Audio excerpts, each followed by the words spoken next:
उसने कांग्रेस की सरकार बने थे।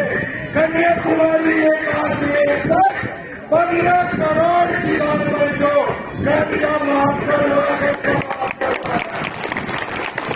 तो बच्चों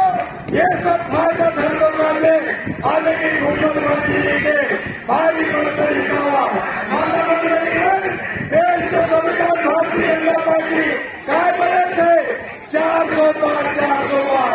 400 पार के बोले ये हम जो पवित्र तिरंगा संविधान ये संविधान के मतलब ये संविधान के संविधान देश जो हर नागरिक के मौलिक अधिकार दे से समानता जो अधिकार दे से स्वतंत्रता जो अधिकार दे से हम जो आदिवासी बन गए हम जो पिछड़े बन गए हम जो अनुसूचित जाति बन गए आरक्षण को सुविधा दे से